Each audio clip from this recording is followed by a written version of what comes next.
Buenos días hermanos, les saludo a todos en el nombre del Señor. Es un gozo poder compartir con ustedes hoy la palabra del Señor.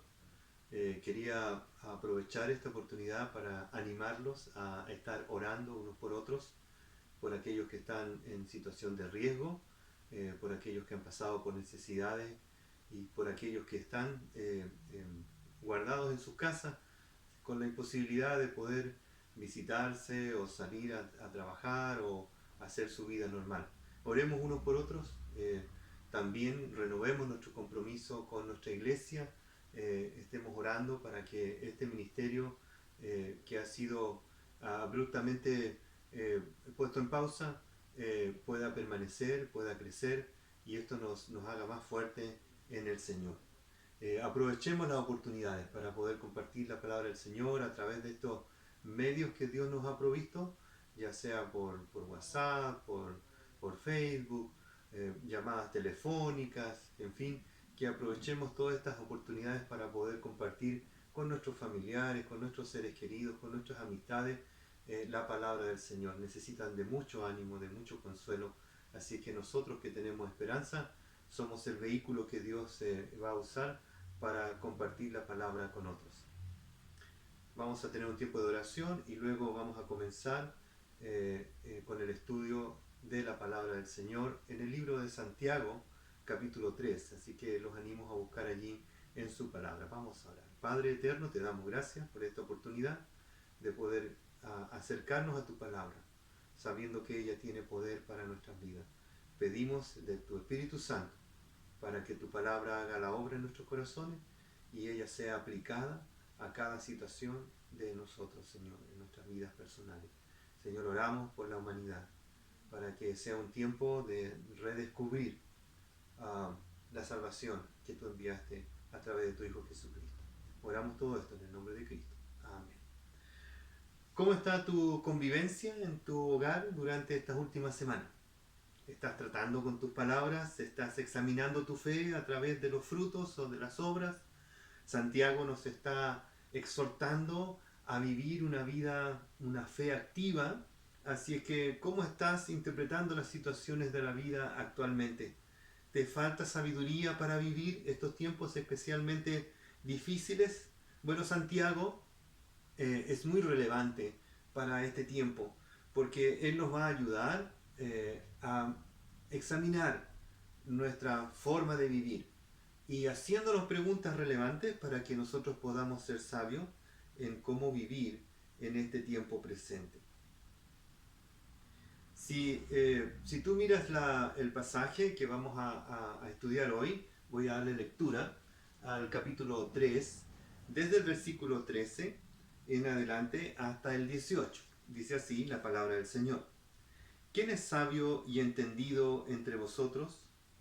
Que muestre su buena conducta con sus obras en mansedumbre de sabiduría. Pero si tenéis celos amargos y ambiciones personales en vuestro corazón, no seáis arrogantes y así mintáis contra la verdad. Esta sabiduría no es la que viene de lo alto, sino que es terrenal, natural y diabólica. Porque donde hay celos y ambiciones personales, allí hay confusión y toda cosa mala. Pero la sabiduría de lo alto es primeramente pura, después es pacífica, amable, condescendiente, llena de misericordia y de buenos frutos, sin vacilación y sin hipocresía. Y la semilla cuyo fruto es la justicia se siembra en paz por aquellos que hacen la paz. Nunca ha sido más relevante un texto como este, ¿verdad? Porque en este tiempo donde estamos viviendo esta pandemia, por causa de este virus invisible que ha afectado a toda la humanidad, necesitamos preguntarnos cómo vivir. ¿Cómo vivir de una manera que sea digna de un Hijo de Dios y que agrade al Padre Celestial? Y Santiago entonces nos hace esta pregunta que demanda una respuesta de parte de sus lectores originalmente, pero también de nosotros en este tiempo presente. Porque si ellos pasaron por diversas situaciones complejas en su vida, nosotros estamos pasando por situaciones muy complejas también en este tiempo presente. No podemos comparar situaciones, ¿cierto? Pero el ser humano es el mismo, los hijos de Dios viven las mismas situaciones y luchan con las mismas preguntas que se hacen o se hicieron aquellos que Santiago les escribió. ¿Quién es sabio y entendido entre vosotros? ¿Quién es sabio? ¿Podrías decir que tú eres sabio? ¿Podría yo decir y asignarme ese calificativo de ser una persona sabia? ¿Qué significa ser sabio? ¿Y cómo se puede vivir de manera sabia en medio de esta situación? Sabio es una palabra muy usada, pero no necesariamente bien entendida.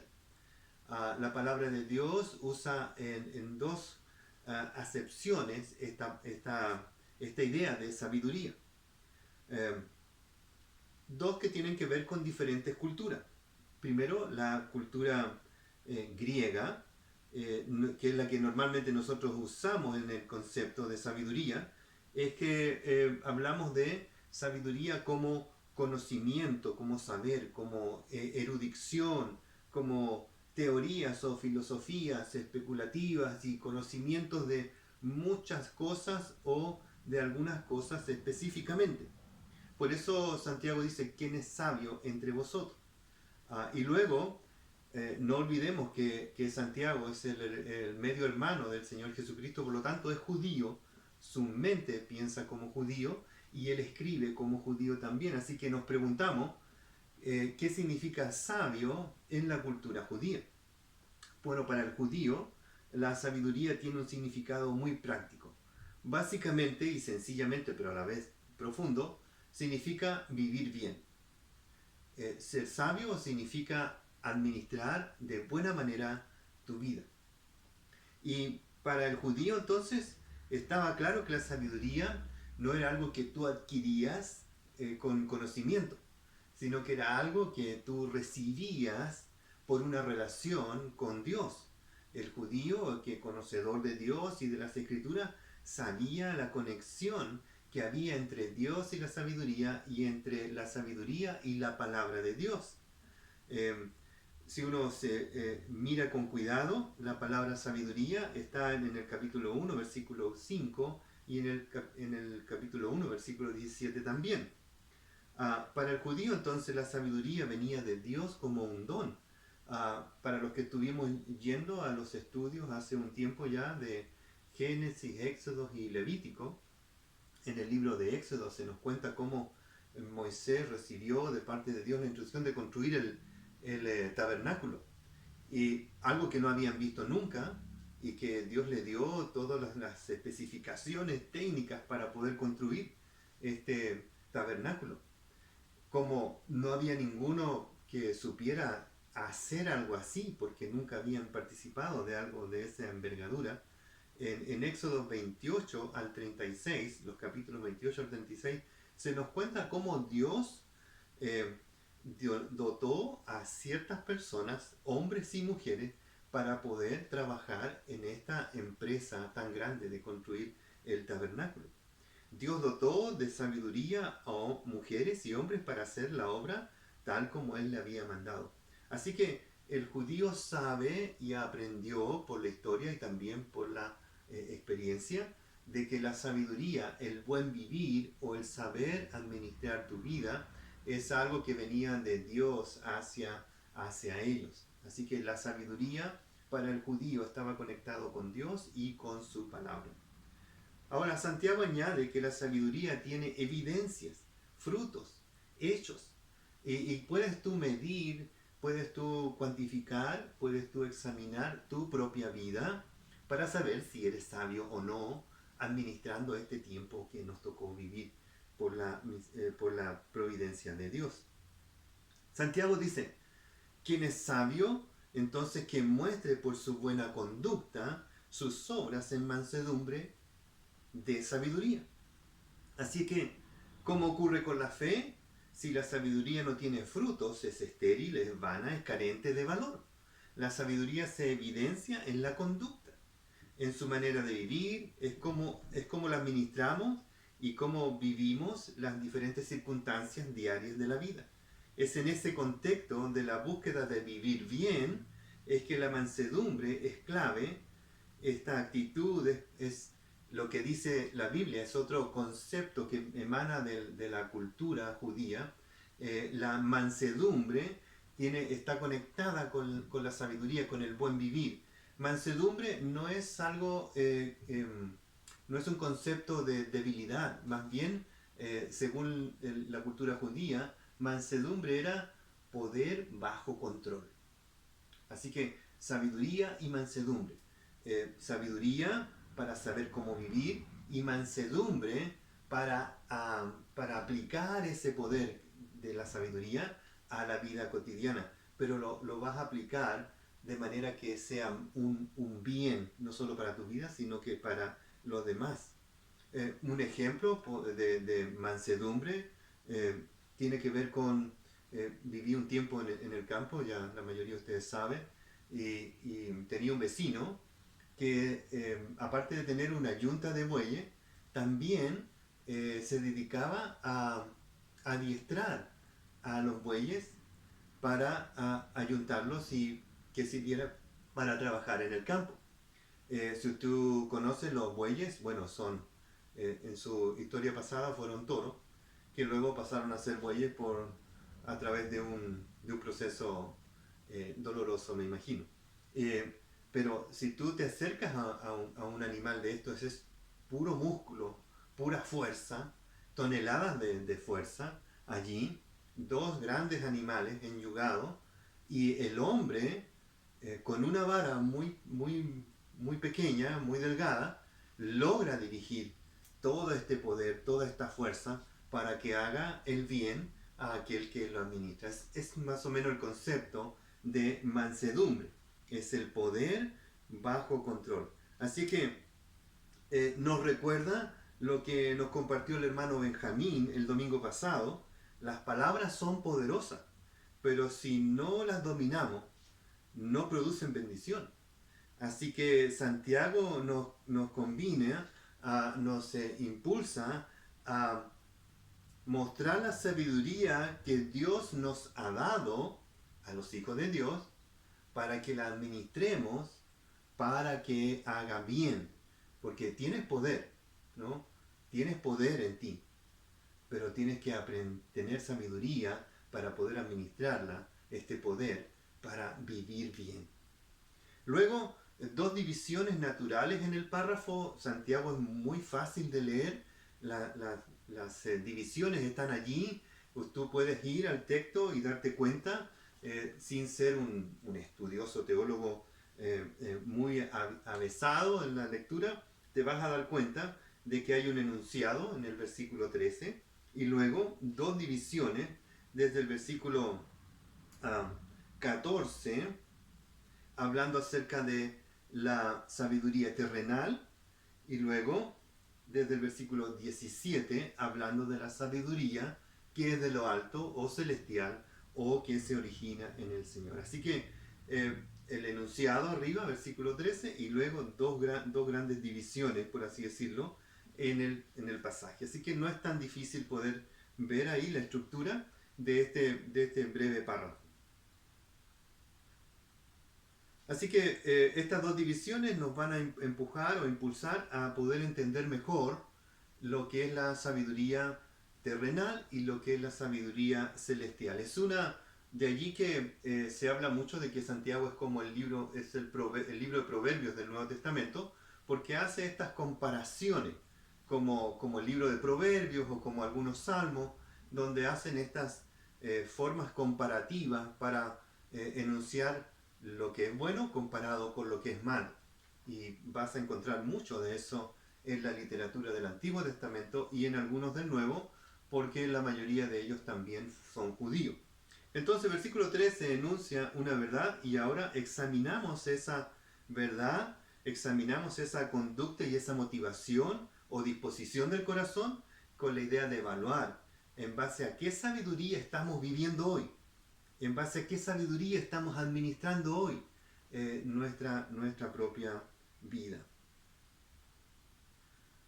Uno entonces, ¿cómo es la sabiduría terrenal? Pasa a mostrarnos en Santiago aquí en estos versículos del 14 al 16, cómo se ve la sabiduría terrenal, no como solamente una crítica, ¿no? Sino que para ayudarnos a entender la diferencia entre una y otra.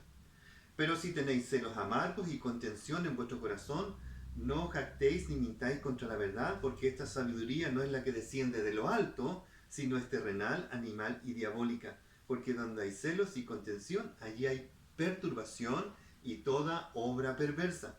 Santiago es bien tajante en decirnos que solo hay dos formas de vivir la vida.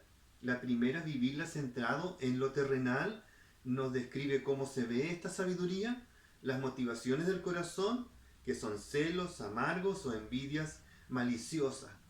Nos recuerda al Salmo 1, donde el salmista introduce el libro de los Salmos diciendo que el hombre bienaventurado, o en este caso podríamos asociarlo como el hombre sabio, es aquel que ha puesto una línea divisoria en su vida y dice, no anda en camino de pecadores ni en silla de escarnecedores, sino que, y va a lo positivo, en la ley de Jehová es su delicia, en ella medita de día y de noche, y es como un árbol plantado junto a corrientes de agua que da fruto en su tiempo, su hoja no cae y todo lo que hace prospera.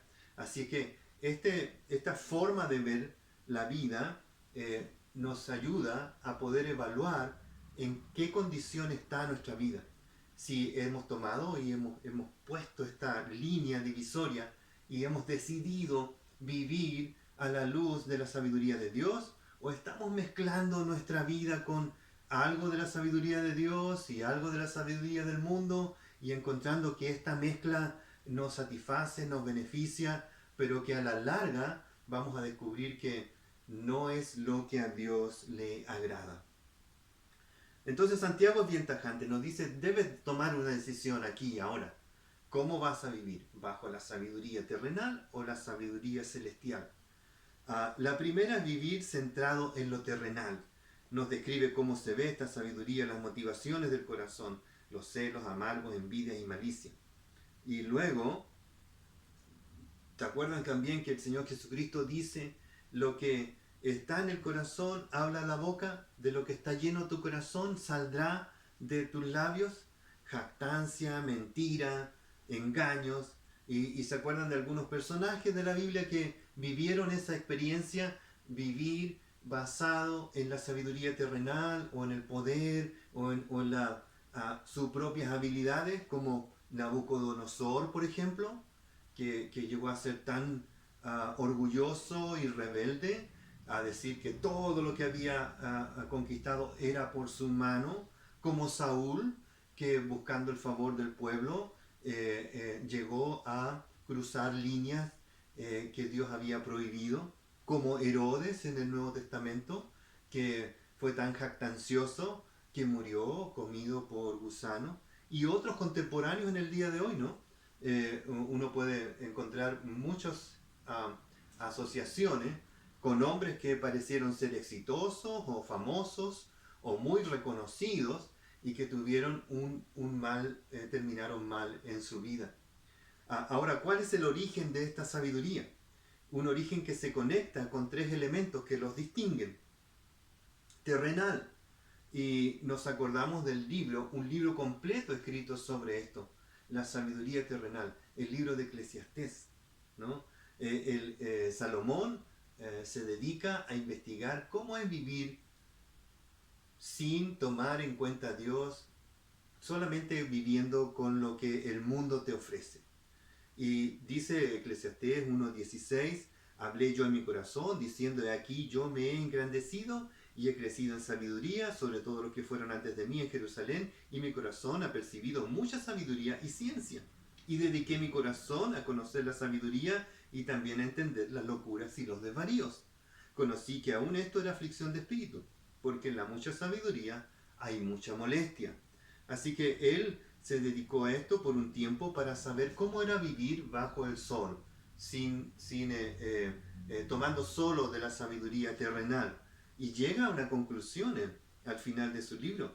Dice que la sabiduría del mundo, la sabiduría terrenal, es un camino sin salida, es algo fútil, es algo sin fruto, es algo vano y que no tiene sentido, porque has despreciado la sabiduría más beneficiosa para tu vida. Concluye que los logros y el conocimiento humano son callejones sin salida y que no llevan a ningún lugar. Es como un círculo vicioso. No logras encontrar la salida. Encontramos ejemplos en el Nuevo Testamento como el hijo pródigo en la parábola del Señor, que tomó todo lo que el Padre le dio como herencia y en vez de usarla sabiamente la malgastó y le duró tan poco que llegó humillado a los pies de su padre. El hombre rico, que quiso derribar los graneros y hacerlos más grandes porque sus cosechas habían aumentado, y el Señor le dice: necio, hoy vienen a buscar tu alma. El hombre que construyó su casa en la arena, el joven rico que viendo que amaba tanto las riquezas se fue triste de las palabras del Señor. Así es que encontramos muchos ejemplos en la Biblia de personas que vivieron bajo la sabiduría humana. También dice Santiago que es una sabiduría animal, la sabiduría terrenal es animal. ¿Qué está diciendo? No es que animal en el sentido de que está apoyando la evolución darwinista y todo eso, sino que está hablando de que la sabiduría humana es pasional, es carnal, es sensual, es corrompida por los deseos.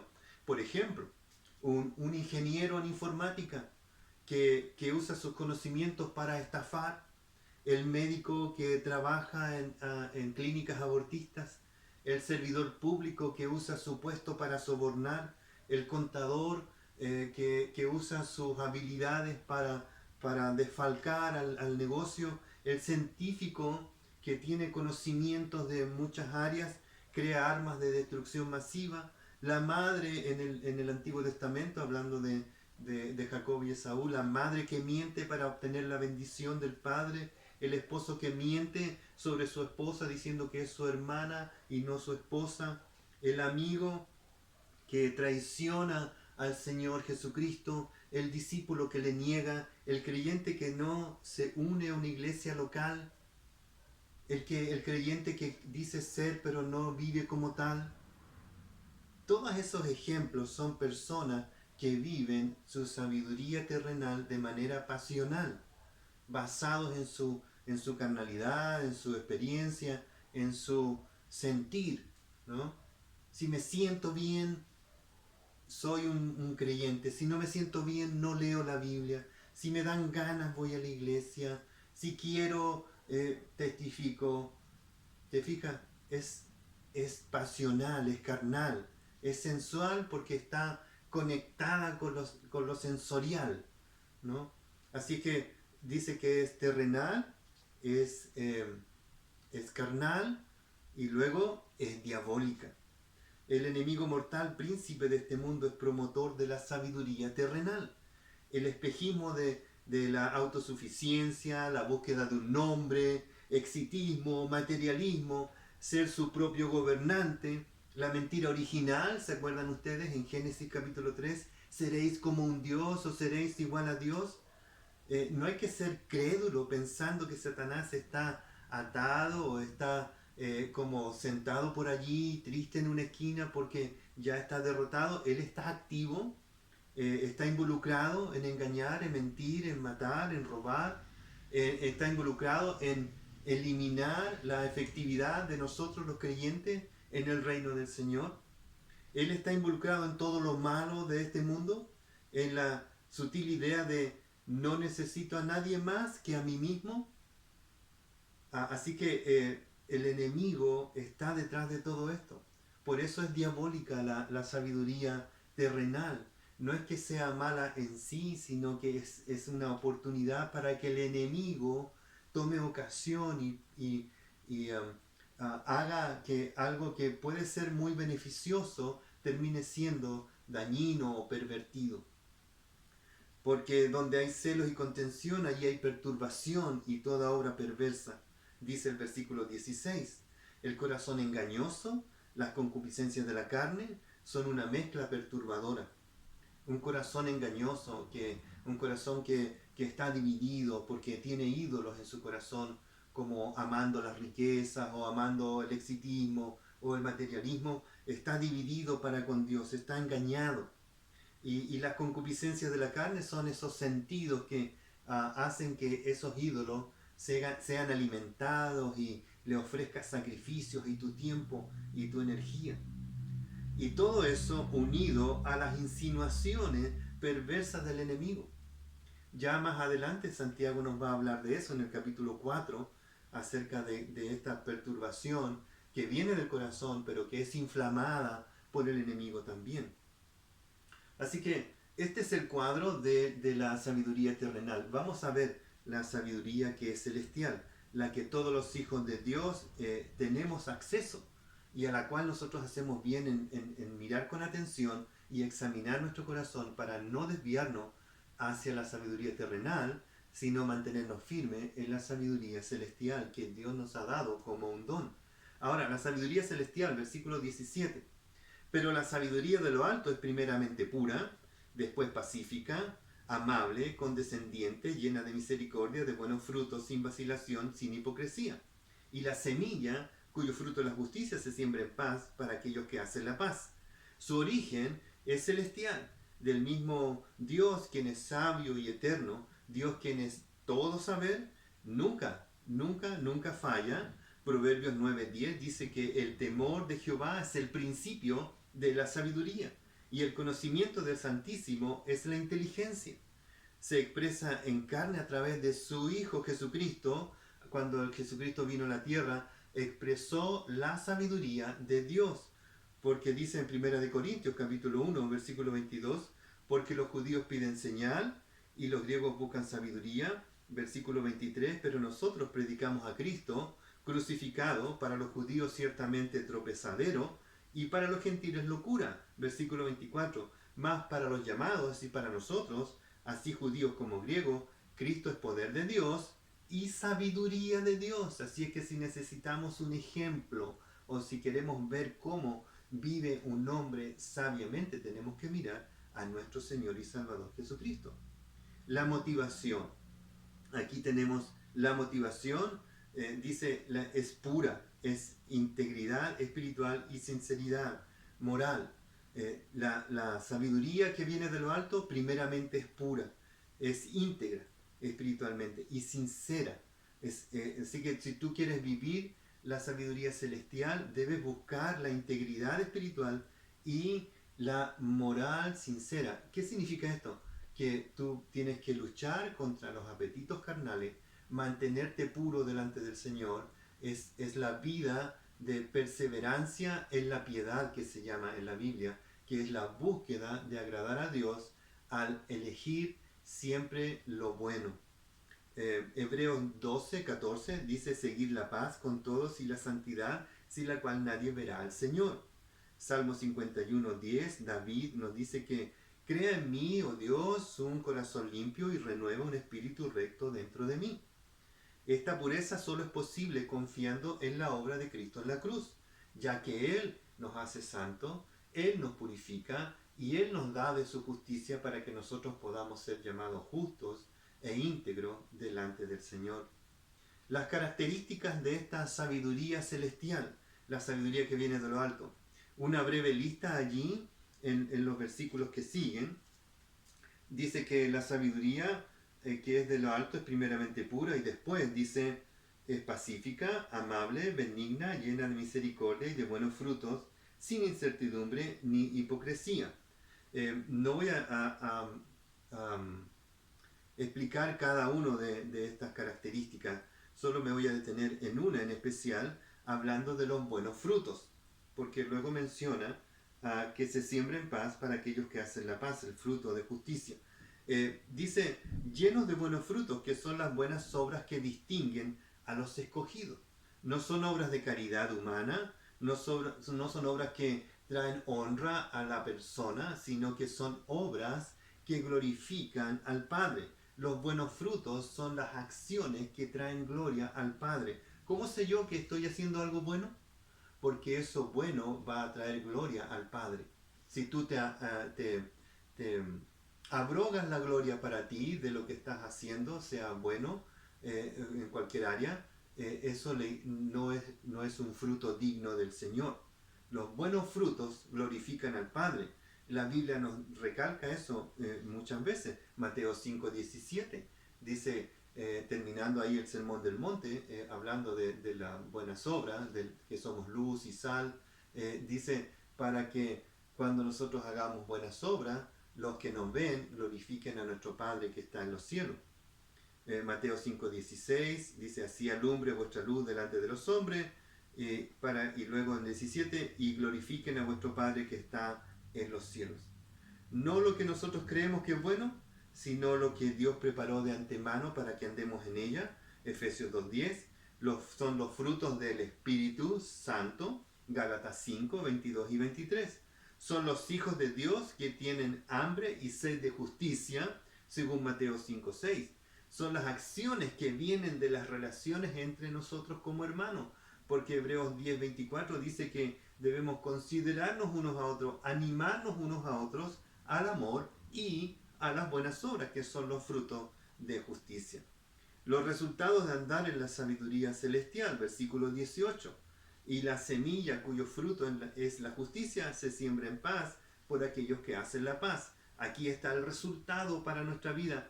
¿Cuál es el beneficio de andar en la sabiduría que viene de lo alto? La semilla es la sabiduría. Aquí él hace un pequeño como juego de palabras. La semilla es la sabiduría que da fruto de una vida justa y pacífica. Pues al actuar en esta sabiduría, trae paz a nuestro corazón. Cuando tú sabes que estás haciendo lo bueno delante de Dios y recibes el beneplácito de Dios para ti, entonces tú estás en paz con Dios. Hay una cosecha de hacer el bien, que es la paz. Hacer el bien trae paz a la vida. El sabio buscará esta paz al vivir su vida y administrarla de manera que agrade a Dios, porque sabe que la cosecha que viene de eso es la paz, no la perturbación como leíamos en los versículos anteriores. Así que actuar en sabiduría trae paz, de estar haciendo la voluntad de Dios que le agrada, a diferencia de la turbación y la confusión de vivir en la sabiduría terrenal. La sabiduría divina produce un ciclo de justicia y paz que nos lleva a ver cómo Dios ve las cosas de la vida, sus planes y propósitos para su creación y nosotros sus hijos. Isaías 32:17 dice que y el efecto de la justicia será paz, y la labor de la justicia reposo y seguridad para siempre. Hermano, no buscamos tener paz al tener más bienes. Ese es un espejismo del mundo, es sabiduría terrenal. No buscamos tener paz al tener mejor salud, también es un espejismo. No buscamos tener paz al tener una buena casa o el ambiente controlado. No, son todos espejismos de la sabiduría terrenal. La Biblia dice que la paz viene de estar en paz con Dios y de recibir la paz de Dios que nos envió a través del príncipe de paz. Y entonces cuando tú vives la sabiduría de Dios y buscas agradar a Dios a lo largo de tu vida, este ciclo virtuoso de justicia y de frutos de justicia, y viene de vuelta la paz, la tranquilidad, el gozo de saber que estás agradando a tu Padre Celestial. No estamos hablando de que al agradar a Dios todo te va a ir bien, vas a tener salud, no te vas a enfermar nunca, el virus no te va a afectar o no vas a tener problemas económicos. No estamos hablando de esa cosecha. Estamos hablando de la cosecha de tener paz interior, de saber que aunque todo está convulsionado a tu alrededor, Dios está bajo control y tú agradas a ese Dios que dice tener todo bajo control. Oramos como el apóstol Pablo en Efesios capítulo 1 versículo 15, y quiero terminar con esta oración para cerrar este sermón. Por esta causa también yo, habiendo oído de vuestra fe en el Señor Jesús y de vuestro amor para con todos los santos.